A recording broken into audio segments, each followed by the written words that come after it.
حبیب ان سے پوچھ لیجئے کہ ان کے جو شریک ہیں کیا ان میں سے کوئی ہے جو حق کی طرف ہدایت کرے؟ اور پھر کہہ دیجئے قل اللہ یہدی للحق، ان سے کہہ دیجئے اللہ ہی ہے جو حق کے لیے ہدایت کرتا ہے۔ اچھا لہجہ بھی ذرا بدل کر ہے، ایک جانب تو کہا گیا کہ ان میں سے کوئی ہے جو حق کی طرف ہدایت کرے، پھر اللہ کہہ رہا ہے کہہ دیجئے کہ اللہ ہے جو حق کے لیے ہدایت کرتا ہے، یعنی اس کا مطلب یہ ہے کہ ہدایت کرنے والا اللہ ہے، حق کچھ اور ہے جس کی طرف ہدایت کی جاتی ہے۔ اب وہ حق، پھر آگے بات بڑھتی ہے، اے میرے حبیب ان سے کہیے کہ افمن یہدی الی الحق احق ان یتبع، جو حق کی طرف ہدایت کرتا ہے وہی تو حقدار ہے کہ وہ قابل اتباع، قابل پیروی شمار کیا جائے۔ امن لا یہدی الی ان یہدی، کیا جو حق جان چکا ہے، حق پہچان چکا ہے، جو حق یافتہ ہے، جو حق تک پہنچ چکا ہے، اس کی اتباع کی جائے گی، یا اس کی کہ جو ابھی خود محتاج حق ہے، یا وہ جو ابھی محتاج ہدایت ہے، جو ہدایت پا چکا ہے اس کی اتباع ہوگی، یا اس کی اتباع ہوگی جو خود محتاج ہدایت ہے؟ فما لکم کیف تحکمون، تمہیں کیا ہو گیا ہے، تم کیسے فیصلے کرتے ہو؟ فیصلہ تو یہ ہونا ہے کہ جو حق تک پہنچ چکا ہے اس کی اتباع کی جائے، اور انہیں چھوڑ دیا جائے کہ جو ابھی محتاج حق ہے، محتاج ہدایت ہے۔ عزیزو، بحث ہماری گفتگو یہاں تک پہنچی کہ عقیدہ امامت اس قوم کے بنیادی، اساسی اور اصولی عقائد میں سے ایک ہے۔ یہ چھوٹا سا بچہ بھی اگر میں اسے پوچھوں گا بتاؤ اصول دین کتنے ہیں، تو یہ چھوٹا سا بچہ جو ماں کی گود سے سیکھ کر آیا ہے، پہلے مدرسے سے جو اس نے پڑھا ہے، وہ یہ اور تعلیم سے زیادہ بہتر اور فرفر بتائے گا۔ مثلا اس بچے سے پوچھ لیا جائے کہ بیٹا اصول دین کتنے ہیں، تو یہ فوراً بتائے گا توحید، عدل، نبوت، امامت، قیامت۔ پھر ان سے پوچھ لیا جائے کہ بیٹا فروع دین کتنے ہیں، تو یہ فرفر بتائیں گے، نماز، روزہ، حج، زکوٰۃ، خمس، جہاد، امر بالمعروف، نہی عن المنکر، تولا، تبرع، صلوات پڑھے گا۔ یہ میں نے بھی وہی سبق دہرایا جو ہماری ماں نے ہمیں پڑھایا تھا۔ وہ جو پہلا مدرسہ ہے نا، وہ جو آغوش ہے، وہ جو ماں کی آغوش ہے، وہاں سے جو پیغام اور وہاں سے جو سبق سکھایا جاتا ہے وہ اتنا پکا ہوتا ہے کہ فرشتہ بھی پوچھے گا نا تو پہلے یہی جواب آئے گا۔ اور شاید مقصد بھی یہی ہے کہ اس انداز سے سکھا دیا جائے کہ ہر مرحلے پہ یہ سبق یاد رہے۔ تو آپ نے دیکھا کہ ہمارے ہاں اصول دین میں، ہمارے بھائیوں کے ہاں اصول دین 3 ہیں، ہمارے ہاں اصول دین 5 ہیں۔ توجہ ہے حضرات کی؟ اور ان 5 اصول دین میں ہمارے ہاں توحید کے بعد عدل۔ کبھی غور فرمایا میرے محترم مجمع نے کہ ہم نے اللہ کی صفات میں صرف صفت عدل کو کیوں اصول دین میں قرار دیا؟ وہ تو رازق بھی ہے، وہ تو عالم بھی ہے، وہ تو حی بھی ہے، وہ تو قادر بھی ہے۔ اس کی صفات ثبوتیہ اور اس کی صفات سلبیہ، جو صفات اس کے لیے ثابت ہیں ان میں سے ہم کوئی اصول دین میں رکھ لیتے۔ مثلا ہم اللہ کی توحید کے تذکرے کے فوراً بعد اس کے عالم ہونے کو اصول دین میں رکھ لیتے۔ ہمارے فقہا اور علماء علم کلام مثلا اس کے حی ہونے کو اصول دین میں رکھ لیتے۔ لیکن کیوں اہل علم نے، عقائد مرتب کرنے والوں نے، شیخ صدوق نے، شیخ مفید نے، اور ائمہ اہل بیت کے زمانے میں حشام ابن حکم نے، مومن طاق نے، ابو بصیر نے، پھر ان سے پیچھے مالک اشتر نے، سلمان فارسی نے، ابو ذر غفاری نے، وہ جو ائمہ اہل بیت، صلوات پڑھیں ذرا محمد و آل وہ جو ائمہ اہل بیت سے سیکھ کر انہوں نے، ائمہ اہل بیت کے بتانے پر انہوں نے اپنے عقائد کو مرتب کر کے ہم تک پہنچایا ہے۔ وہ چاہتے تو ان اللہ کی صفات کو اصول دین میں قرار دے دیتے، لیکن کیوں عدل کو؟ توجہ چاہوں گا عزیزو، عدل کو صفت اصول دین کے اندر اصل اصول اس لیے قرار دیا گیا کہ اللہ، توجہ، اللہ کا یہ عنوان اس کے یاد کرنے کا، یعنی اصول دین میں توحید کے بعد عدل۔ عدل اللہ کی وہ صفت ہے جو ساری صفات پر حاکم ہے، یعنی اس کا علم اس کی عدل کی بنیاد پر ہے، اس کی قدرت اس کی عدل کے بنیاد پر ہے۔ میں ابھی پچھلے ماہ مبارک رمضان میں جو گزشتہ ایک رسانے پر تھا تو ایک بزرگ عالم دین ہمارے ساتھ تھے، بات اللہ کی قدرت پر ہو رہی تھی، اور اللہ کی قدرت پر بہت اچھا وہ بولے، مگر کیا کریں کہ وہ آخر میں کچھ ایسا کہہ گئے کہ جس کے بعد میری بے چینی بڑھی اور میں منتظر رہا کہ کب چراغ محفل میرے سامنے آئے۔ اور جب چراغ محفل میرے سامنے آیا تو میں نے پھر ان کا جواب دیا. بات انہوں نے یہ کی, آپ میں سے بہت نے سنا ہوگا اور شاید ریکارڈ بھی دیکھا جا سکتا ہے. بات انہوں نے یہ کی کہ اللہ قادر ہے. اب وہ جملہ نقل کفر نباشد مجھے معاف کریں گے کچھ دیر کے لیے. انہوں نے کہا اللہ قادر ہے, اور جو قادر ہے وہ قادر ہے, وہ چاہے تو نقل کفر نباشد, وہ چاہے تو معاذ اللہ یزید کو جنت میں بھیج دے. تو اب میں بہرحال انتظار میں تھا, اور جب چراغ میرے سامنے آیا تو میں نے کہا جی مولانا نے اللہ کی قدرت کو تو بہت اچھا بیان کیا, مگر بھول گئے کہ اللہ عادل بھی ہے. صلوات پڑھ لیں محمد و آل محمد. ایک اور بلند صلوات محمد و آل.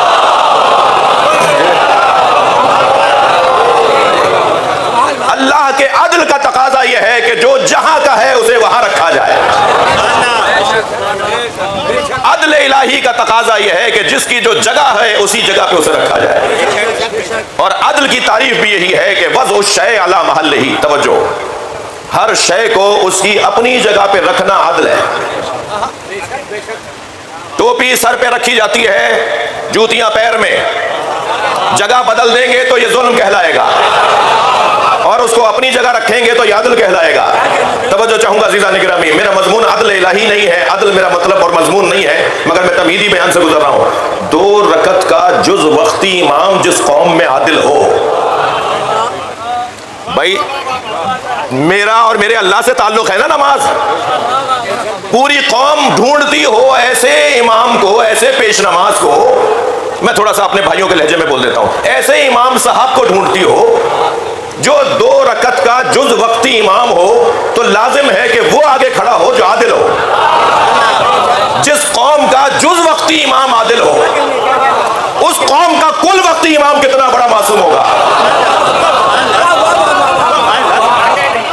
لازم ہے کہ پھر جب قوم کی کوئی ہدایت اور رہنمائی کر رہا ہو تو پھر وہ عادل یعنی شدت عدل کی وجہ سے عصمت کے درجے پر. عصمت عدل کے خاندان کا اور عدل کے رستے کا ایک کمال کا عنوان ہے. یعنی جب کمال پر عدل پہنچ جائے تو وہ عصمت کا عنوان پاتا ہے. عصمت کوئی علیحدہ سے چیز نہیں ہے. عدل کی شدت کو عصمت کہا جاتا ہے, عدل کے کمال کو عصمت کہا جاتا ہے. لہذا عدل ہمارے ہاں. اس کے بعد ہم نے عدل الہی کا تقاضا یہ ہے کہ وہ ہدایت کے لیے نبی بھیجے. یہاں سے بات سرایت کرتی ہے بحث نبوت تک. عدل الہی کا تقاضا یہ ہے کہ وہ نبوت سے ہمیں سرفراز فرمائے, یعنی ہمیں ایک نبی عطا کرے کہ جو ہمیں ہدایت عطا کرے. اور پھر جب نبوت خاتمیت تک پہنچ جائے تو پھر اس منصب نبوت اور اس شریعت نبی اور اس آسمانی پیغام قرآن کی حفاظت کے سامان کو امامت کہا جاتا ہے. امامت منصب نبوت کی محنتوں کی حفاظت ہے, تحفظ ہے. جو کچھ آیا ہے اسے قیامت تک ایسے ہی لے جایا جائے کہ جیسا لایا گیا تھا. ایک لفظ استعمال ہوتا ہے میرے محترم سننے والوں, نبوت کا ایک لفظ استعمال ہوتا ہے رسالت کا, اور ایک لفظ استعمال ہوتا ہے امامت کا. ہادیان آسمانی کے لیے نبوت, رسالت اور امامت. نبوت کا کام ہے خبر پہنچانا, وما علینا الا البلاغ, مجھے جو کہا گیا تھا میں نے پہنچا دیا. نبی کا کام ہے خبر پہنچانا. نبوت ادارہ خبر رسانی ہے الہی. الہی نظام میں ادارہ خبر رسانی کو نبوت کہا جاتا ہے. اور پھر جب بات آ جائے اس سے زیادہ سنگینی کی تو پھر خبر سمجھانے کی بات آئے گی. تو رسالت کا کام ہے خبر سمجھانا. توجہ بڑھائیے گا, نبوت کا کام ہے خبر پہنچانا, رسالت کا کام ہے خبر سمجھانا, اور امامت کا کام ہے منزل تک لے جانا. جسے علم کلام کی زبان میں کہتے ہیں ایصال الی المطلوب, مقصد تک اور مطلب تک اور منزل تک لے جانا. ابھی منزل کہاں آئی ہے؟ قیامت باقی ہے. تو ابھی منزل نہیں آئی ہے تو امام کی ضرورت ہے. اب ہر دور میں ایک امام کی ضرورت ہے جو ایصال الی المطلوب کی ذمہ داری رکھتا ہو. نبی مکرم کے تمام تر پیغامات کو, سرکار دو جہاں کی پوری شریعت کو جیسے تھی ایسے محفوظ رکھے, اور امت مصطفیٰ کو وہاں تک لے جائے کہ جہاں تک پہنچنا امت کا مطلوب اور منظور ہے. یہ ہے امامت کا مقصد. امامت اسے ملے گی نہیں. اب میں کل کی بحث سے آج کی بحث جوڑ رہا ہوں. تھوڑی سی تاخیر مجھے ہوئی ہے آج، یعنی مجھے نہیں ہوئی ہے، میرے خطاب کو ہوئی ہے. تو یہ جو کل کی بحث تھی ہماری یہ تھی کہ اللہ امام گناہ گار کو نہیں بناتا. بہت سیدھی بات کروں گا تاکہ بچے بھی میرے ساتھ چل سکیں. اللہ گناہ گار کو امام نہیں بناتا. گناہ گار ظالم ہوتا ہے مگر اعلیٰ نفس ہی.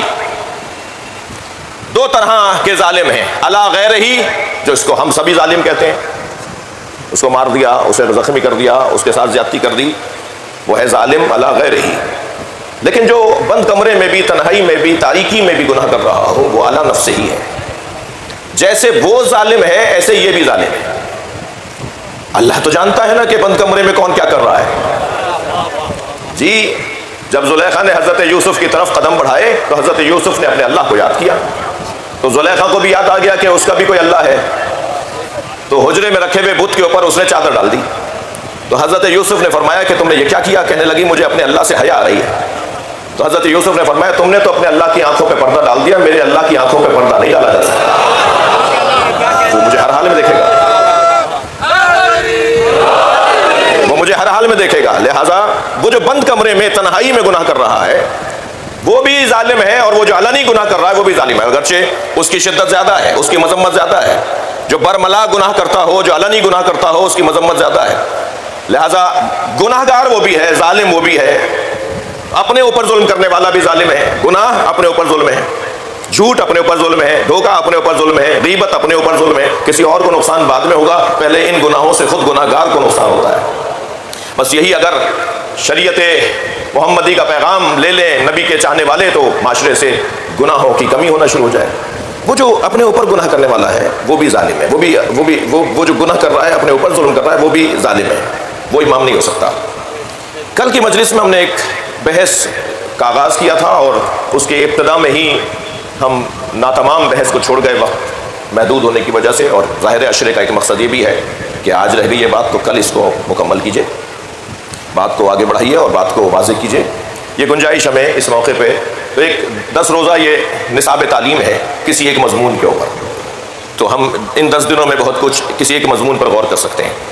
میں نے عرض کیا تھا کہ اسباب گناہ کیا ہیں، یعنی گناہ گار ظالم اور ظالم امام نہیں ہو سکتا. تھکے ہوئے تو نہیں آپ؟ گناہ گار ظالم اور ظالم امام نہیں ہو سکتا.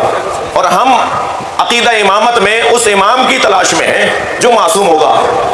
اللہ نے کہہ دیا لا ینال عہد الظالمین، میرا یہ عہدہ امامت ظالموں تک نہیں پہنچے گا.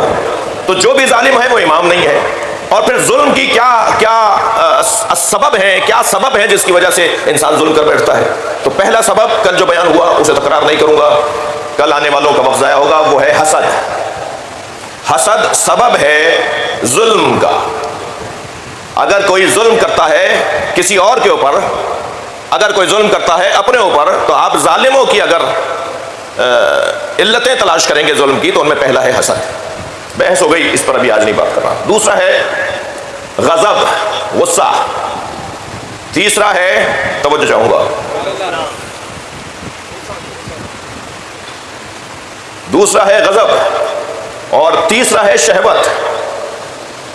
یہ آج کی جو بحث ہے ہماری کہ حسد کے بعد ایک کیفیت ہے غضب کی. غضب یعنی غصہ.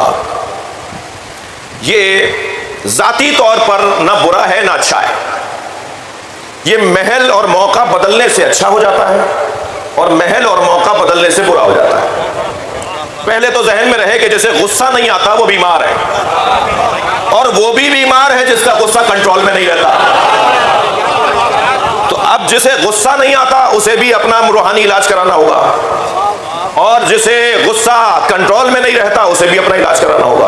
اب اس بحث کو آج کوشش کرتا ہوں کہ کسی حد تک آپ کے سامنے بیان کر سکوں، اور پھر ہم ڈھونڈیں گے کہ ہم جس امام کی تلاش میں اس کے بارے میں اس کو ہم کیسے دیکھ رہے ہیں، کہ اس کی زندگی میں غصے کا عنوان کیا ہے. اور تو پھر ہمیں خود مل جائے گا کہ وہ امام کون ہے جس کے یہاں غصہ کیسا ہے. تو پہلی بات تو روشن رہے کہ غصہ اگر کنٹرول میں ہے تو مطلوب ہے، اور اگر بے لگام ہے تو وہ مذموم ہے. قرآن مجید سورہ مبارکہ مائدہ کی 54ویں آیت، بحث شروع کر رہا ہوں غصے کے حوالے سے. اس میں پروردگار عالم ارشاد فرما رہا ہے مولا علی کے یعنی اللہ رسول اور علی کے چاہنے والوں کی 6 نشانیاں اللہ نے بیان کی ہیں. کبھی مجھے موقع ملے تو ان 2 آیتوں پر ہم علیحدہ سے بات کریں. ارشاد ہو رہا ہے 54ویں آیت میں اور 55ویں آیت میرے محترم مجمع کو پتا ہے کہ وہ آیہ ولایت ہے, وہ اللہ رسول اور علی کی ولایت کو بیان کرتی ہے. 55ویں آیت آیہ ولایت. اور 54ویں آیت کیا ہے؟ یا ایھا الذین آمنوا من یرتد منکم عن دینہ, اے صاحبان ایمان اگر تم میں سے کوئی دین سے پھر گیا فسوف یأتی اللہ بقوم, تو مت سمجھنا, یہ نہ سمجھنا کہ تمہارے جانے سے دین کو نقصان ہوگا. اگر تم دین سے ہاتھ اٹھا کر چلے گئے تو تمہارے جانے سے دین کا نقصان نہیں ہوگا. میری وجہ سے مجلس نہیں ہو رہی, میری عزت مجلس کی وجہ سے, میری وجہ سے امام بارگاہ نہیں چل رہے, میرا مقام امام بارگاہوں کی وجہ سے. یہ مسجدیں ہمارے دم سے نہیں ہیں, ہم ان کے دم سے ہیں. یہ جلوس ہمارے دم سے نہیں ہے, ہم ان کے دم سے ہیں. بہت سارے لوگوں کی تو زحمتیں تمام ہونی چاہیے تاکہ ماحول اچھا ہو جائے. بھائی میں اور کیسے کہوں, بعض لوگوں کی وجہ سے تو ماحول ملک کا اور قوم کا اور ملت کا خراب ہو جاتا ہے. وہ کل کے جاتے آج ہی چلے جائیں تاکہ ماحول اچھا ہو جائے. اللہ کہہ رہا ہے نا, یہ تو اللہ کہہ رہا ہے, تمہارے جانے سے کوئی فرق نہیں پڑے گا. صلوات پڑھ لیں محمد و آل محمد.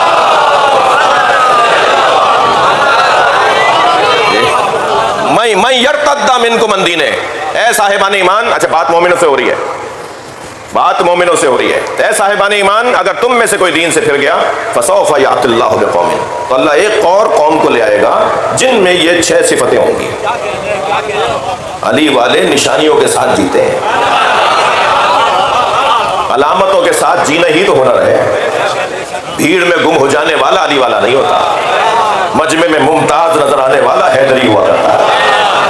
میں کیا کروں کہ میں نشانیوں کے ساتھ زندگی گزاروں. میں ان بچوں جوانوں سے جو مجلس میں اکثریت میں بیٹھے ہیں ان سے گزارش کر رہا ہوں اپنی نشانیوں کو گم نہ کرنا. جو قومیں نشانیاں بھلا دیتی ہیں وہ قومیں جلدی مٹ جاتی ہیں. یہ علم تمہاری نشانی ہے, یہ کالے کپڑے تمہاری نشانی ہے, یہ ماتم تمہاری نشانی ہے, یہ عزائے حسین تمہاری نشانی ہے. اپنے آپ کو بھلا دینا, علم کو نہ بھلانا.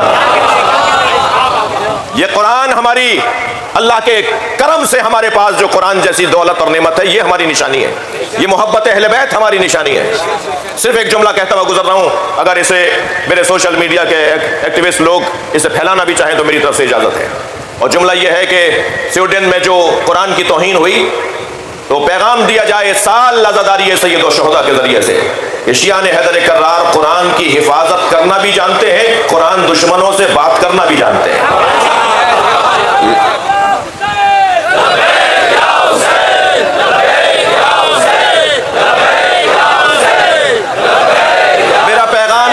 میرا پیغام یہ ہے کہ اہتمام کریں. ہمارے تمام عزائی ادارے, ہماری تنظیمیں, پاک محرم ایسوسی ایشن کے دوستوں سے بھی اپیل کر رہا ہوں کہ 9 محرم کے جلوس میں, 10 محرم کے جلوس میں شیشے کے باکس میں ایک رائے ہے, اس سے اچھی رائے آپ کے پاس ہوگی.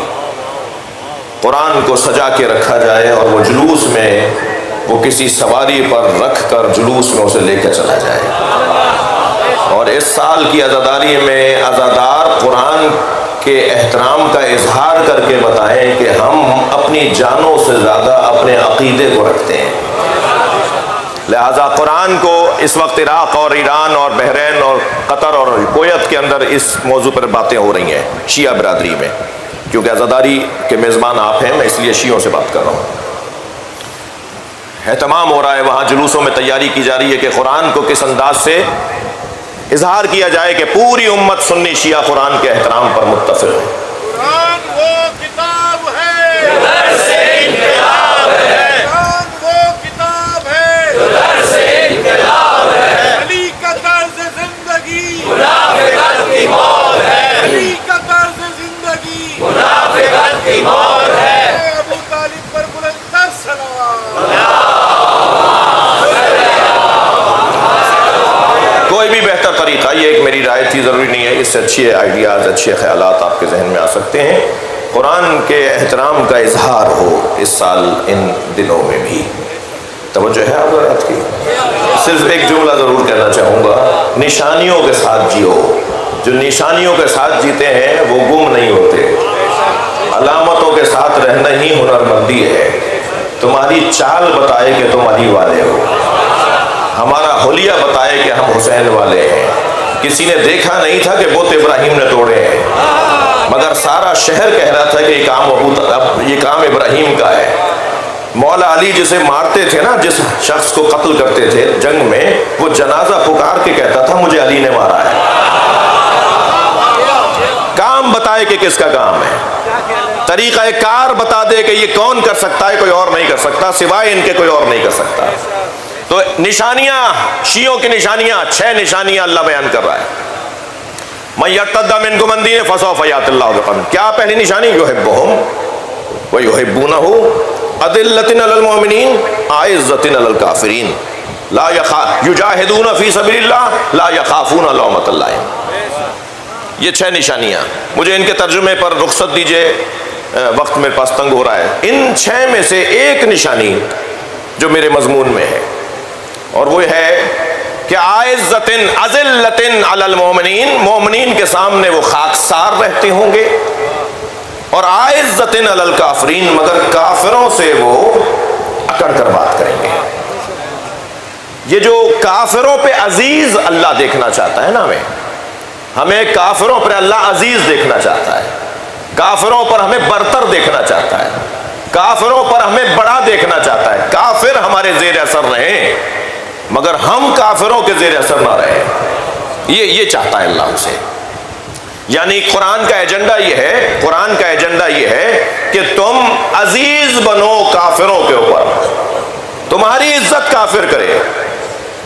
برعکس نہ ہو جائے کہ تم ان کی عزت کرنے میں اتنے بہہ جاؤ کہ پتہ ہی نہ چل پائے کہ تم کون ہو. تمہاری عزت ان پر غالب ہو. یہ اللہ چاہتا ہے مسلمانوں سے. تو یہ جو کیفیت ہے نا کہ ادھر پیار ہو تو ادھر سنجیدگی ہو، تو یہ مزاج ایک جیسا رکھنا نہیں چاہتا اللہ. ہمیشہ جھکے دبے رہنے والے نہ بنو. کبھی اکڑ کر بھی بات کرو، کبھی تمہارے لہجے میں سختی بھی آنی چاہیے. تو غصہ اگر کنٹرول میں رہے تو مطلوب ہے، اور باہر نکل جائے تسلط سے اور کنٹرول سے تو وہی مذموم ہے. غصہ بری شے نہیں ہے. جی، سب سے پہلے توجہ چاہوں گا، قرآن کی زبان میں غصے کی تاریخ میں منظر ایک عجیب نظر آ رہا ہے. معصوم ہوتے ہوئے گھونسا مار رہے ہیں حضرت موسیٰ. قرآن ہے یہ. نبی ہوتے ہوئے حضرت موسیٰ نے مکہ مارا ہے اپنے مخالف کے. بھائی دیکھیں، نبی ایک موسیٰ، امام ایک موسیٰ. توجہ چاہوں گا آپ سے اس جملے پر. نبوت میں ایک موسیٰ، امامت میں ایک موسیٰ. ایک غصے کا اظہار کر رہا ہے، ایک کاظم بن کے سامنے آیا ہے، غصے کو پی جانے والا. صلوات پڑھ لیں مولا امام موسیٰ کاظم کی ذات.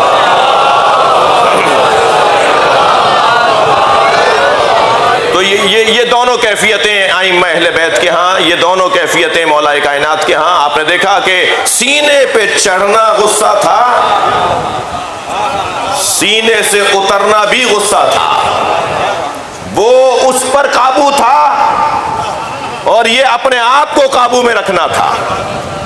تو جب انسان اپنے اس کیفیت کو کنٹرول میں رکھے تو وہ مطلوب ہے. میں نے کل عرض کیا تھا کہ نبی مکرم سے جب کسی نے کہا کہ میں آپ کے غصے والی کیفیت کے بھی جملے لکھ لوں تو حضرت فرمایا ما اقول الا الحق، میں حق کے علاوہ تو بولتا ہی نہیں ہوں، میں جو بولتا ہوں وہ حق بولتا ہوں. عزیزان گرامی، اگر سنبھل کے سنے تو ایک جملہ کہوں، جناب زہرا کا غصہ نہ ہوتا تو نظریہ امامت روشن نہ ہوتا. سیدہ کا غصہ معیار بنا دیا نبی مکرم نے. من ارضاہا فقد ارضانی، جس نے اسے راضی کیا اس نے مجھے راضی کیا. اور جس نے سیدہ کو غصہ دلایا، نبی مکرم فرما رہے جس نے سیدہ کو رنجیدہ کیا اس نے مجھے رنجیدہ کیا. اتنے اہتمام کے ساتھ غدیر میں علی کی ولایت کا اعلان ہوا تھا. بنتا ہے نا کہ سیدہ غصہ کرے. سیدہ کا غصہ ولایت علی کی خاطر. عزیزان گرامی، یہ در حقیقت عصمت اور امامت کے عنوان میں ایک روشن مضمون ہے کہ جسے یوں کہا جائے کہ غصہ اللہ کی خاطر ہونا چاہیے۔ شاعر دو بسروں میں کہتا ہے کہ کبھی خیبر ہے ہاتھوں پر، کبھی رسی گلے میں ہے، جہاں جیسی ضرورت تھی وہاں ویسی شجاعت ہے، وہاں وہ طریقہ اور یہاں یہ طریقہ، یہ غضب۔ تیسرا عنوان، کیونکہ آج اس بحث کو میں مکمل کرنا چاہوں گا، تیسرا عنوان جو ظلم کرواتا ہے اور ظالم امام نہیں ہوتا وہ ہے ہرس، حسد، غضب، ہرس، شہوت۔ کل بھی میں نے دہرایا تھا۔ تیسرا عنوان ہے ہرس، حریص، لالچ، یہ ظلم کرواتی ہے، مگر ایسے ہی جیسے غصہ ہے ایسے ہی ہرس بھی ہے۔ یہ متعلق کی وجہ سے قابل تعریف بنتی ہے صفت اور قابل مذمت بنتی ہے۔ مثلا اگر کہہ دیا جائے زید حریص علی الدنیا، زید دنیا کا حریص، تو یہ مذمت ہو رہی ہے۔ اور اگر کہہ دیا جائے زید حریص علی العلم، زید علم کا حریص، تو یہ تعریف ہو رہی ہے۔ تو دیکھا جائے گا کہ ہرس کس کے ساتھ، کس کی ہرس، کس کی طلب، کس کی خواہش۔ اگر خواہش بری چیز کی ہے تو ہرس بری، خواہش اگر اچھی چیز کی ہے تو ہرس اچھی، ایسا ہی ہے۔ میں اپنی بات کو مضبوط بنا لیتا ہوں۔ سرکار دو جہاں کی تعریف میں آپ کی سیرت کو اللہ نے جو قرآن میں بیان کیا ہے اس میں ایک بڑی حسین روشن آیت، لقد جاءکم رسول من انفسکم، بے تحقیق تم ہی میں سے میرا رسول آ چکا، عزیز علیہ ما عنتم، جس کی پہلی صفت یہ ہے کہ وہ تمہاری پریشانیوں میں پریشان رہتا ہے۔ اس کی دوسری صفت یہ ہے کہ حریص علیکم، وہ تمہارا حریص ہے۔ اچھا، نبی ہمارے حریص ہیں، یہ قرآن ہے بھائی۔ جب میں نے کہہ دیا قرآن ہے تو پھر بحث یہ ہوگی کہ اس کو سمجھنا ہے، یہ بحث نہیں ہوگی کہ یہ کہاں سے لے آئے۔ اب اگر کوئی قرآن کے بارے میں بھی یہ سوچتا ہے یہ کہاں سے لے آئے تو پھر اسے ڈھونڈنا ہوگا وہ کہاں سے آیا ہے۔ جو قرآن پہ ہی شک کر بیٹھے، یہ قرآن کی آیت ہے، حریص علیکم، میرا نبی تمہارا حریص ہے۔ کیا مطلب ہے؟ قرآن کا لفظ حریص، کیونکہ صفت ہرس اگر اچھی چیز سے جڑ جائے تو وہ اچھی، بری چیز سے جڑ جائے تو وہ بری۔ ہمارے نبی معاذ اللہ ہمارے مال، ہماری تعریف، ہمارے نعروں کے محتاج اور ضرورت مند اور خواہش مند نہیں ہے، اور طالب نہیں ہے اور خواہش نہیں رکھتے ہیں، بلکہ ہماری ہدایت کے خواہش مند ہیں۔ میرا نبی تمہیں ہدایت یافتہ دیکھنا چاہتا ہے، میرا نبی تمہیں اچھا انسان دیکھنا چاہتا ہے، میرا نبی تمہیں ترقی یافتہ دیکھنا چاہتا ہے۔ کرکٹ کی ٹیم جب وطن واپس آئے تو وزیروں کو استقبال کے لیے جانا چاہیے صحیح۔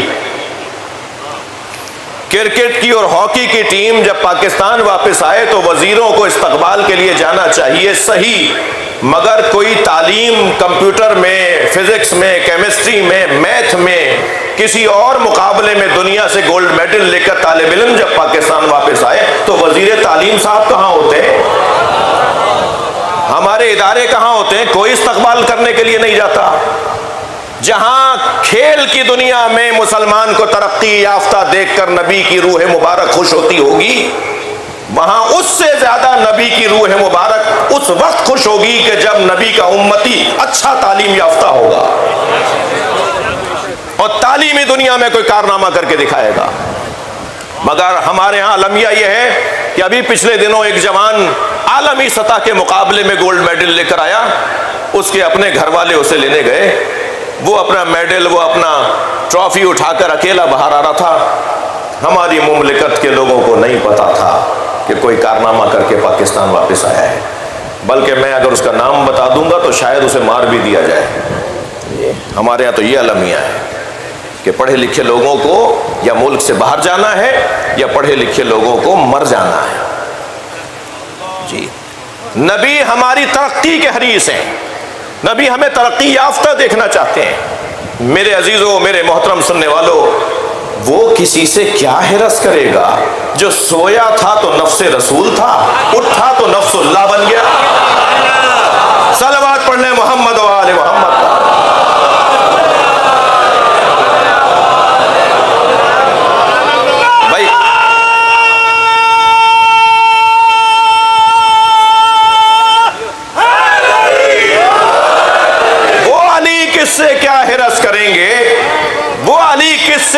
چاہیں گے، توجہ چاہ رہا ہوں، کہ جس سے اگر روٹی کا ٹکڑا مانگا جائے، توجہ، اور وہ قمبر سے کہیں کہ قمبر روٹی دے دو، اور قمبر کہیں مولا روٹی تو اونٹ کے اوپر لدے ہوئے سامان میں بندھ گئی، تو حضرت نے فرمایا اونٹ کہاں ہے؟ مولا اونٹوں کی قطاروں میں ہے، اونٹوں کی قطار میں ہے۔ میرے مولا نے فرمایا پوری قطار دے دو۔ جیسے ہی میرے مولا نے ایک روٹی کا ٹکڑا مانگنے والے کو اونٹ کی پوری قطار دینے کا کہا نا، قمبر ایک اونٹ پہ بیٹھے ہوئے تھے، کود کے نیچے آ گئے، کہنے لگے کہیں مجھے نہ بخش دے۔ وہ علی ابن ابی طالب جو ایک روٹی کا ٹکڑا مانگنے پر اونٹوں کی قطار دے دیتا ہو، وہ تمہارے مال سے کیا حرص کرے گا؟ وہ علی ابن ابی طالب جو حضرت ابو ذر غفاری اور مقداد علیہ السلام کے کہنے پر مٹی کو سونا بنا دے، وہ اس بنیاد پر کسی کے ساتھ کیا معاملہ رکھے گا؟ مولا میرے گھر میں فاقے ہیں، مقداد صبر کرو، مولا متعلقین ہے۔ فرمایا سامنے مٹی کا ڈھیلا پڑا ہے، اٹھا کے لاؤ۔ مقداد مٹی کا ڈھیلا اٹھا کے لائے۔ مولا نے فرمایا اس پہ کہو یا علی۔ میرا مجمع میرے ساتھ ہے؟ مولا نے فرمایا اس مٹی کے ڈھیلے پہ کہو یا علی، اسم اعظم ہے علی، مولا علی کا نام اسم اعظم ہے۔ مقداد نے جیسے ہی مٹی کے ڈھیلے پہ کہا نا یا علی، وہ سونے میں تبدیل ہو گیا۔ فرمایا جاؤ اسے فروخت کرو اور جا کے اپنے بچوں کے لیے، اپنے خاندان کے لیے، گھر والوں کے لیے کھانے پینے کا انتظام کرو۔ مقداد نے ایک پتھر اٹھایا اور اسے توڑنا شروع کیا، ریزہ ریزہ کر کے ایک چھوٹی سی سونے کی ڈلی اٹھائی، باقی سونا چھوڑ دیا۔ مولا کو سلام کر کے جانے لگے۔ مولا علی کی آواز آئی مقداد سونا چھوڑ کے جا رہے ہو؟ تو مڑ کے دیکھا، کہا مولا میرے آج کے لیے کافی ہے۔ بھائی ایک شیعہ کو کیسا ہونا چاہیے؟ علی مولا سے بار بار مانگنے کا مزہ کیا ہے، یہ کوئی اور ہمیں کیا بتائے گا؟ میرے مولا نے فرمایا مقداد لے جاؤ، تمہارے کل کے کام آئے گا۔ آپ جملہ سنیں ایک علی کے چاہنے والے کا، فرمایا مولا کل کی فکر وہ کرے جس کے پاس آپ جیسا مولا نہ ہو۔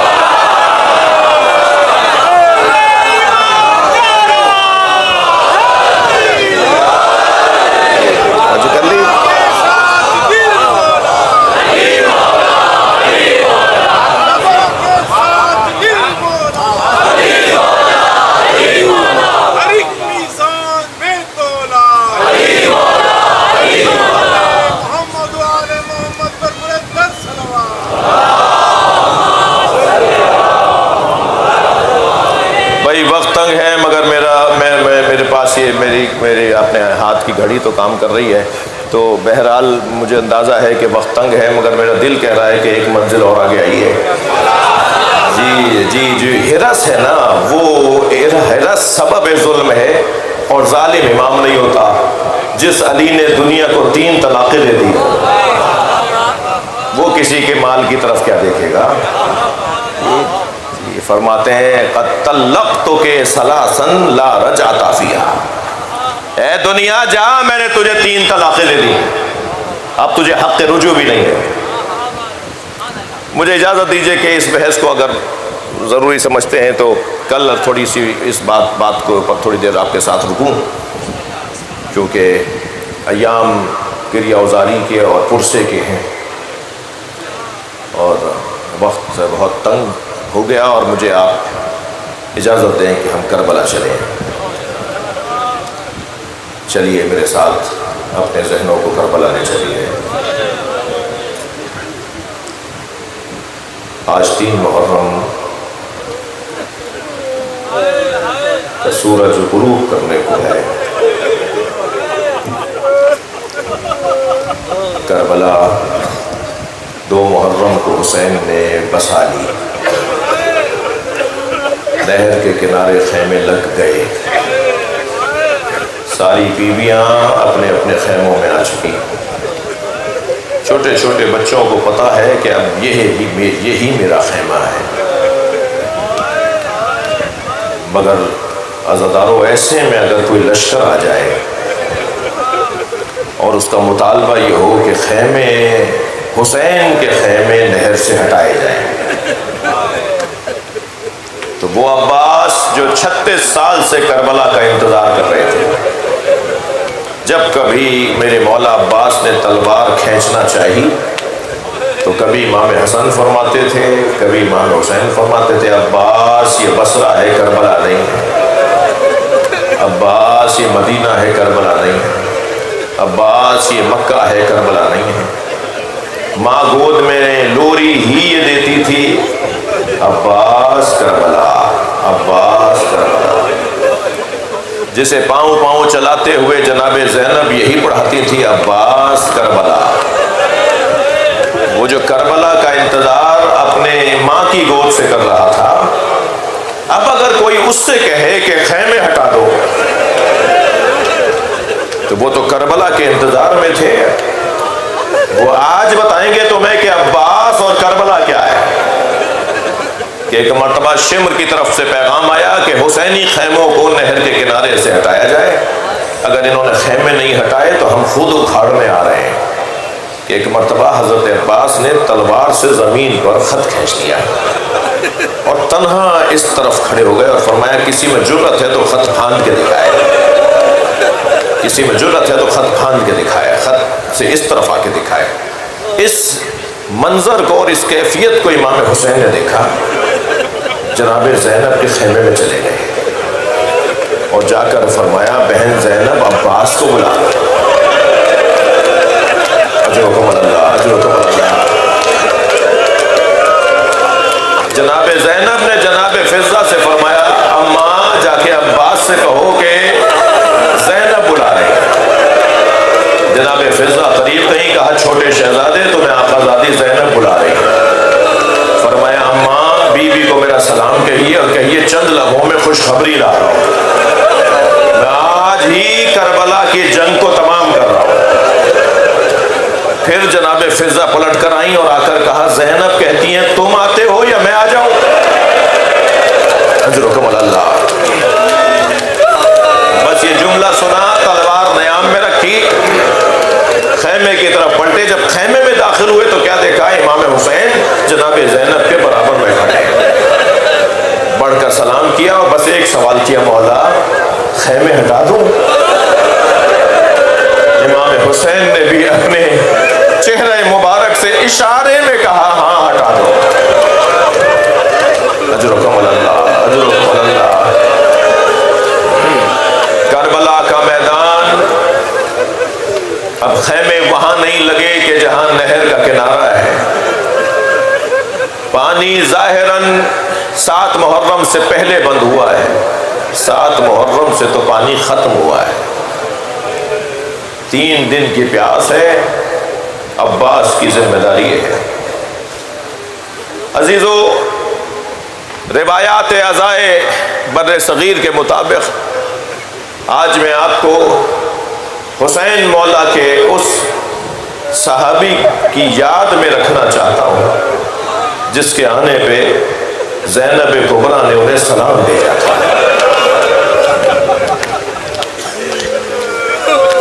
تاریخ لکھ دیتی کہ اس طرف تو 500 سے زیادہ حافظان قرآن تھے، حسین کے ساتھ کون سے صحابی تھے؟ یہ تو ایک خاندان کی دوسرے خاندان کے ساتھ مسئلہ تھا، مگر امام حسین نے زہیر قین، حبیب ابن مظاہر، مسلم ابن اوسجہ، عابس، شوذب، ان صحابہ کرام کو کربلا میں اپنے ساتھ رکھا تاکہ یہ بھی ایک عنوان مکمل ہو جائے۔ خط لکھا حبیب ابن مظاہر کو اور خط میں لکھا من الحسین ابن علی الى رجل فقیہ حبیب ابن مظاہر سلام علیکم۔ اے حبیب تمہیں ہماری نبی کے ساتھ نسبت کا احساس تو ہے، بس جان لو میں کربلا میں دشمنوں میں گھر چکا والسلام حسین ابن علی۔ دروازے پہ دستک ہوئی، فرمایا من الباب، کون ہے دروازے پر؟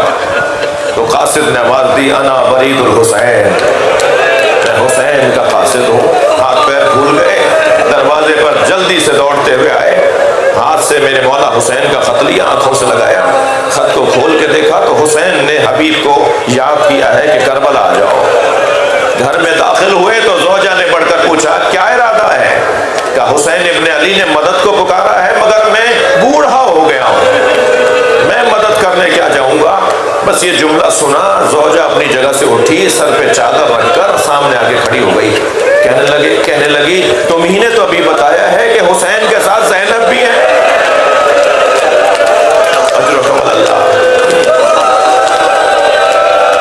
مختصر کر رہا ہوں وقت کی تنگی کی وجہ سے، کہ اگر حبیب تم نہیں جانا چاہتے تو میں نبی زادے کی خدمت کے لیے جاؤں گی، میں نبی زادیوں کی خدمت کے لیے جاؤں گی۔ اجرکم اللہ۔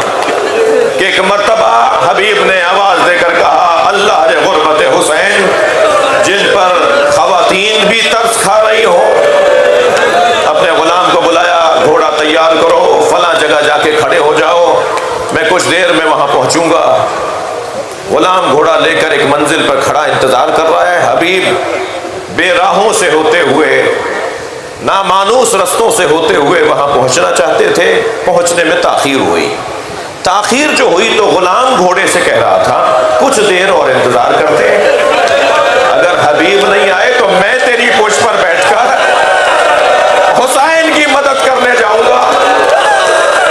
آگے بڑھ کر ایک مرتبہ آفرین مرحبا کہا، تم نے میرے مولا حسین پر محبت کا اظہار کیا، جا میں نے اسی بات کو تجھے آزاد کیا۔ کہ مالک ساری زندگی اپنی خدمت میں رکھا، اب نبی زادے کی خدمت کا مرحلہ ہے، مجھے آزاد نہ کریں، مجھے کربلا لے جائیں۔ حبیب اپنے غلام کو بھی اپنے ساتھ کربلا لے آئے۔ جیسے ہی کوفے کی طرف سے گرد اٹھنا شروع ہوئی نا، تو امام حسین نے آواز دی عباس، علی اکبر، آؤ میرا حبیب آ رہا ہے، بڑھ کر استقبال کرو۔ سب نے مل کر حضرت حبیب ابن مظاہر کا استقبال کیا۔ امام حسین نے گلے لگایا، اپنے ساتھ کچھ آگے لائے تھے کہ جناب فضہ نظر آئی، انہوں نے آگے بڑھ کر کہا اے مولا حسین، زینب نے حبیب کو سلام کہا۔ بس یہ جملہ سنا، حبیب نے سر سے امامہ اتار دیا۔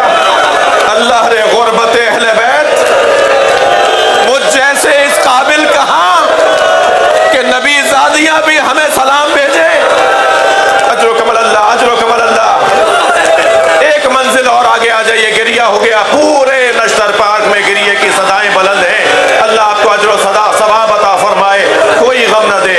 حبیب ابن مظاہر جب امام حسین سے اجازت لے کر گئے ہیں نا اپنی قربانی کے لیے، جہاد کرنے کے لیے، تو امام حسین نے خود رخصت کیا ہے۔ اور جب حبیب کا سلام آخر آیا، 80 ضعیفی میں 80 دشمنوں کو فنار کیا حبیب نے، اور جب خود حبیب زخموں سے تاب نہ لاتے ہوئے زمین کربلا پہ گرے اور امام حسین کو سلام آخر کہا، تو خود امام حسین لاشا اٹھانے بڑھے اور ایک جملہ کہتے ہوئے بڑھے، یا اللہ میں گواہی دیتا ہوں یہ حافظ قرآن تھا، یا اللہ میں گواہی دیتا ہوں یہ قاری قرآن تھا، یا اللہ یہ قرآن بہت سرعت کے ساتھ پڑھتا تھا اور عامل قرآن تھا۔ میرے مولا حسین حبیب کا لاشا گنج شہیدہ میں لے آئے، بہت گریہ ہو گیا عزادارو، میرے حصے کا بیان مکمل ہو گیا۔ حبیب ابن مظاہر کا ایک بیٹا قاسم ابن حبیب ابن مظاہر، وہ کربلا میں اپنے بابا کے ساتھ اس لیے نہیں آیا کہ جس وقت حبیب آ رہے تھے وہ مسافرت پر تھا، اور جب واقعہ کربلا گزر گیا تب اسے احساس ہوا کہ میرے بابا بھی شہید ہو گئے، حسین بھی مارے گئے۔ لیکن جب یہ قافلہ اسیروں کا قافلہ، نیزوں کی انیوں پر سوار کٹے ہوئے سروں کا قافلہ مختلف شہروں سے گزرنے لگا، اور جب یہ کوفے کو گزار کر آگے بڑھے تو ایک صحرا سے یہ قافلہ گزر رہا تھا۔ قاسم ابن حبیب نے اپنے 10 نوجوان دوستوں کے ہمراہ قافلے پر حملہ کیا اور اپنے بابا کا سر خولی کے ہاتھ سے چھیننے میں کامیاب ہوا، اور سر لینے کے بعد جو جگہ جگہ دوست لڑ رہے تھے نا انہیں آوازیں دینے لگا، واپس چلو، میں نے اپنے بابا کا سر لے لیا، جس کا جوان بیٹا زندہ